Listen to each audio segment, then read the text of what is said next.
안녕하세요, 팩트남입니다. 오늘은 이탈리아 이야기를 해보려고 합니다. 이탈리아가 일본과 기체를 서로 맞교환을 한대요. 이게 무슨 말이냐면 이탈리아 훈련기와 일본의 해상 초계기를 맞교환할 수도 있다는 내용입니다. 해당 기사는 에어로스페이스 글로벌 뉴스의 3월 20일 어제 뉴스네요. 그렇죠? 그래서 이 내용 한번 확인해 보겠습니다. 왜 이런 일이 일어나고 있는지. 이탈리아 공군 참모총장 루카 고레티가 이탈리아 의회 외교위원회에서 일본과 협상이 진행 중이다라는 말을 하면서 이런 이야기를 합니다. 지금 이탈리아의 M346 훈련기와 일본의 가와사키 P1 해상 초계기를 파티 익스체인지 상호 교환할 수도 있다. 즉 맞교환할 수도 있다, 이런 이야기를 합니다. 이탈리아는 이런 맞교환 방식을 통해서 M346 훈련기를 이미 교환한 이력이 있습니다. 바로 이스라엘과의 교환인데요. 훈련기를 주고 조기경보 통제기와 그 다음에 군사위성을 교환한 이력이 있습니다. 그럼 왜 이탈리아가 이런 조건을 일본에 내밀었나, 이런 또 의문이 들 수 있습니다. 그렇죠. 그 내용 한번 보겠습니다. 자, 이유는요, 이탈리아가 2029년까지 기존에 가지고 있던 P-72A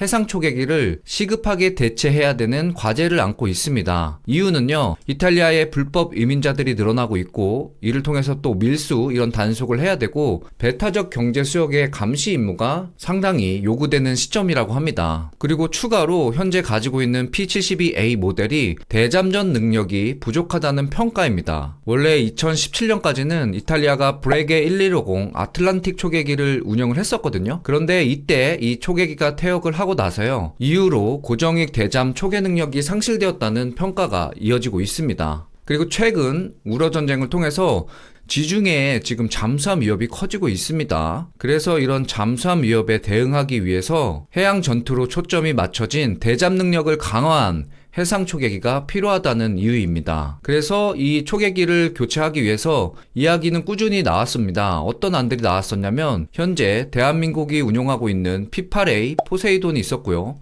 보잉 기체죠.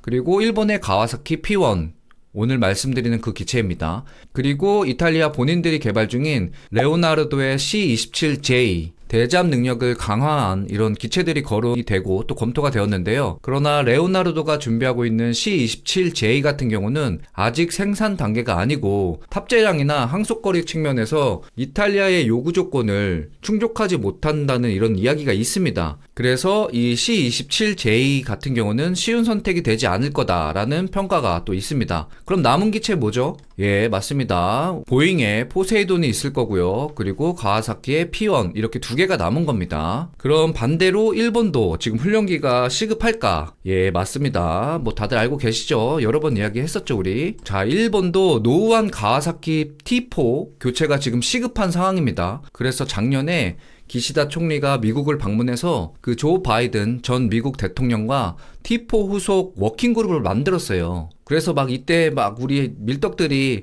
야, 또 쟤네 T7 끌려가나 보다 막 그러면서 그런 이야기 막 했었거든요. 그래서 또 그거를 제가 놓치지 않고 그때 국내 반응하고 그 방송했던 게 있거든요. 그래서 궁금하신 분들은 동영상 더보기란에 이 영상 남겨드리겠습니다. 한번 들어보시면 좋을 것 같고요. 재밌습니다. 자, 그래서 일본도 지금 시급해요. 그렇죠? 훈련기 교체해야 돼서. 그러나 지금 미국이 우방 흔들기를 하고 있습니다. 그래서 뭐 이야기 되었던 보잉의 T7A 뭐 일본형으로 변형해서 만들겠다, 이런 얘기도 나왔었고, 그리고 이게 정 안 되면 그냥 기본 훈련기쯤으로 가서 texan 텍스토론, 이런 내용들도 다 나왔었거든요. 이 내용도 T2 그 교체를 해야 된다, 그 기사 소개하면서 영상 제작한 적이 있거든요. 그 영상도 같이 남겨드리겠습니다. 한번 보시면 일본 쪽 상황도 좀 이해하실 수 있으니까 앞으로 같이 이야기할 때 아마 좀 도움이 될 겁니다. 그렇기 때문에 지금 미국 기체들이 선택하기 만만치 않거든요. 그래서 M346도 지금 일본의 요구 조건을 채워줄 수 있는 좋은 대안이라고 평가가 되고 있습니다. 네, 그리고 뭐죠? 예, 맞습니다. GCAP, 지금 영국, 이탈리아, 일본이 차세대 전투기 개발하고 있잖아요. 그래서 이런 프로젝트를 통해서 양국의 관계가 지금 매우 지금 우호적이고, 그래서 이런 이 교환할 수 있는 조건이 무르익었다고 합니다. 그래서 이런 내용을 볼 때 진짜 다양하게 많은 경험을 해야 돼요. 지금 일본도 이런 노력을 통해서 분명 뭔가 얻는 것들이 있을 겁니다. 대한민국도 지지 않고 많은 노력들, 변화들 계속 겪어봐야 됩니다. 자, 그래서 일본에게도 좋은 거래가 될 수 있다, 이거고요. 자, 그러면은 이탈리아가 지금 이 대잠전 강화한 해상 초계기를 원하잖아요. 그럼 가와사키 P1이 이걸 만족할 수 있는가 한번 또 봐야 됩니다. 그렇죠? 그리고 이를 만족할 수 있는 다른 기체들은 없는지 기사에서도 이 내용을 다루고 있는데요. 일단 이탈리아가 지금 원하는 그 해상 초계기 그리고 대잠 조건을 갖춘 그 기체의 조건은요. 먼저 전천후 대잠 능력을 갖춰야 된다. 그리고 다중 스펙트럼을 이용한 ISR 능력을 가지고 있어야 된다. 그래서 이런저런 다양한 장비들로 적을 감시할 수 있는 이런 능력이 돼야 된다. 이런 말이고요. 그리고 안전한 장거리 통신 능력이 가능한가. 그리고 제일 중요한 거 P-72보다 항속거리가 무조건 향상되어야 된다. 그리고 작전 지속 시간도 지금의 기체보다는 더 늘어나야 된다. 이런 요구 조건이 있습니다. 그래서 이런 이탈리아의 요구 조건으로 봤을 때 만족하는 기체는 두 가지가 있습니다. 자, 예상하시는 것처럼 첫 번째는 보잉의 P8A 대한민국이 사용하고 있는 초계기 포세이돈이 있을 거고요. 그리고 일본의 가와사키 P1입니다. 그리고 한 가지 고려사항으로 이 일본의 P1을 이용해서 레오나르도와 일렉트로니카의 장비를 탑재해서 이탈리아 전용 P1을 만들자 이런 안들도 나왔다고 하더라고요. 그런데 이탈리아가 이 기체를 시급하게 도입을 해야 되기 때문에 이런 변경을 할 수 있는 시간까지 지금 고려를 해줄 수 없다고 합니다. 그래서 운영 중인 기체 뭐 포세이돈이나 P1 이 둘 중에서 선택이 될 거라고 합니다. 자, 그러면 이제 결론 뭐냐 볼까요? 자, 현재 두 국가 이탈리아, 일본이 서로 요구를 하는 조건들을 만족하고 있습니다. 그래서 만족도가 둘 다 높습니다. 이런 조건이고요. 그리고 두 국가 모두 전력을 교체해야 되는 이 타이밍이 매우 시급합니다. 지금 초계기 그리고 훈련기 맞죠? 네. 그리고 무엇보다도 GCAP을 통해서 개발을 위한 협력 분위기가 조성이 되었다. 즉 우호적인 분위기 그리고 서로를 만족할 수 있는 기체를 보유했다는 점 그리고 본인들이 전력을 교체해야 된다는 시급성 이런 것들이 다 맞아떨어지고 있습니다. 그리고 무엇보다도 이제 이거예요. 미국이 지금 동맹을 흔들고 있습니다. 그렇죠?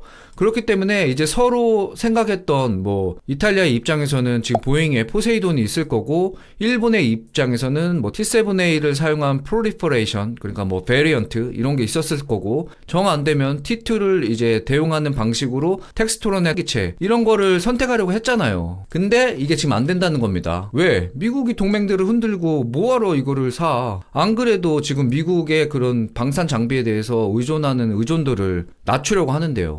그렇죠? 그래서 결론은 이거예요. 두 국가 모두 표면적으로 여러 옵션이 보이지만 표면적으로 특히 이탈리아 같은 경우는 결국은 P1이 사실상 유력한 후보라는 평가입니다. 이건 뭐 제가 이야기하는 건 아니고 기사에서 이렇게 표현이 되고 있습니다. 자, 이렇게 해서 이탈리아의 M346과 일본의 가와사키의 P1 해상 초계기의 막교환에 대해서 이야기를 해봤습니다. 미국 때문에 여기저기 지금 방산 장비 관련해서 난리가 아닙니다. 앞으로 이런 변화들이 어떻게 결과가 나올지 개인적으로는 상당히 궁금한 부분입니다. 제가 준비한 영상은 여기까지입니다. 즐거운 하루 보내세요.